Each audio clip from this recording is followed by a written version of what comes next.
Como interpretar os dados de uma pesquisa de marca? Olá, bem-vindos ao YouTube da Brandster. Hoje nós vamos seguir aqui respondendo questionamentos sobre pesquisa de mercado.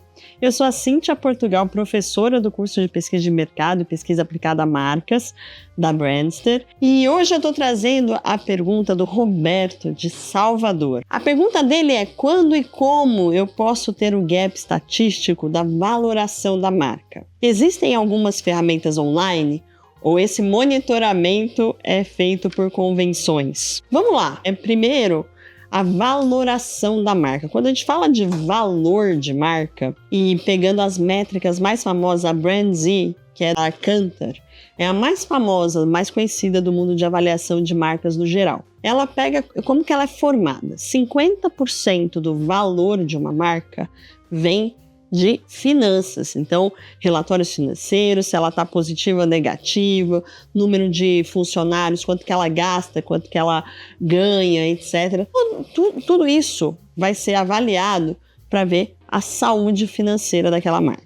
Os outros 50%, eles vão vir do quê? De pesquisa, do que as pessoas estão falando sobre as marcas, quais são as marcas que elas mais conhecem, quais são as marcas mais visíveis, que elas mais gostam, as marcas que mais definem determinadas categorias. Então, aqui a gente fala de pesquisa e fala de análise também, e isso vai dar um número, um índice, que é o valor da marca, o índice do valor da marca. Isso é uma coisa. Esse índice ajuda a gente a saber quanto vale aquela marca também. Na hora de uma venda, etc., a gente sabe, quando a gente fala de venda de marca, não é uma valoração apenas dos assets físicos. A gente também tem os assets intelectuais envolvidos na marca, e a saúde da marca é um dos principais assets de marca também, que entram nessa conta de valor. Mas aí, nesse caso, eu vou trazer isso um pouco para a pesquisa, porque eu acho que tem a ver aqui a pergunta de entendimento de como que eu sei se aquele valor que eu estou vendo de resultado de pesquisa, ele é bom de fato ou ele é ruim, ou se eu estou fazendo um tracking, imagina eu acompanhando o resultado de uma pesquisa mês a mês, e cada mês dá um resultado, aquilo lá é bom, é ruim, cresceu mesmo, desceu. Quando a gente olha no jornal, pesquisa política, né, de intenção de voto, normalmente o que eles falam? Eles falam, o resultado é tanto, foi feita com tantas pessoas e o desvio padrão é de mais ou menos 2 pontos percentuais. Normalmente é assim. O que isso quer dizer? É exatamente aí que a gente vê se 62 e 58 são iguais. É considerado um número igual. Então, o intervalo de confiança, ou seja, o intervalo do meu resultado é de 58 a 62. Eu vou explicar melhor com um exemplo que eu acho que vai ficar mais claro.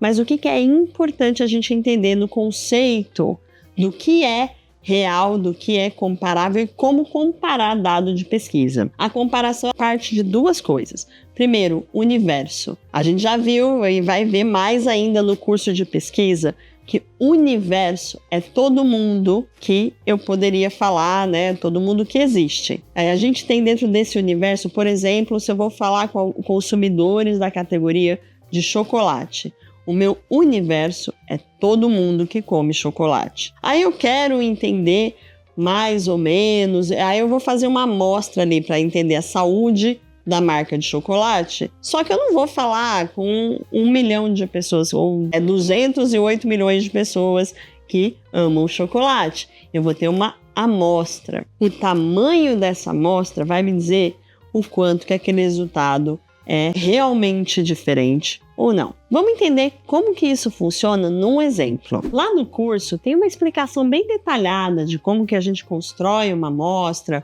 o que é o universo, etc. Mas vamos dar uma recapitulada só para a gente entender a fundo o que são esses gaps entre os dados e como que eu faço o teste estatístico. Calma que eu vou explicar cada coisa o que é. Então vamos lá, o universo é todo mundo do planeta, vamos dizer assim. E aí eu tenho um universo, vamos imaginar que essas são as pessoas que comem chocolate. Então é o meu universo da minha categoria. Eu não consigo falar com todo mundo que está aqui, Porque é muita gente, a gente está falando aí de milhões de pessoas. Então, para fazer uma pesquisa, eu vou falar com um pedacinho desse grupo, que vai refletir todo esse grupo. Essa aqui é a minha amostra. E aí é a relação entre a amostra e o universo aqui que vão me dizer se aquele resultado é confiável ou não. Como que isso funciona? Vamos ver um exemplo dentro de uma pesquisa. Então, se a gente tem aqui a marca A e a marca B, tá? E aqui a gente está falando de conhecimento, né? O quanto que elas são conhecidas, por exemplo. Essa aqui a gente está falando de 30%, essa aqui 35%. A minha amostra, nesse caso, é 400 casos. Por que 400 casos? Estatisticamente, a gente tem que sempre buscar validação de hipóteses. É assim que a matemática funciona. Então, existem hoje, a gente não fala nem em convenções, porque não é uma convenção, não foi uma decisão tomada. São regras, porque baseadas em estatística.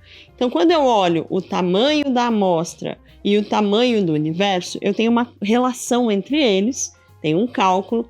E o que a gente sabe para amostras, para universos que são muito grandes? Uma amostra de 400 pessoas, 400 entrevistas, e pode ser enorme, tá? Ela vai ter 95%, né, com 95% de confiança e 5% de erro amostral. O que significa isso? 95% de confiança significa que de 100 vezes que eu fizer essa mesma pesquisa, nas 100 vezes, esse resultado vai ser assim. 5% de erro amostral é quando o dado pode ser 5 para mais ou 5 para menos. Então, eu tenho um intervalo de confiança aqui no total de 10%. Então, aqui o erro padrão e aqui a confiança e o intervalo de confiança. E o que isso quer dizer quando eu vou olhar um dado? Quer dizer que esse 30, se eu tenho um intervalo de confiança de 10%, 5 para mais, 5 para menos, ele poderia ser, na verdade, 25 ou 35. E esse 35, ele poderia ser aqui 30 ou 40. Nesse caso, se esse 30 e esse 35, eles se encontram, certo? Em algum momento eles podem ser iguais. Então não tem diferença estatística. Isso quer dizer que esses dados aqui são iguais. É como se a marca A e B tivesse o mesmo número de conhecimento. Outro exemplo aqui, usando outro dado.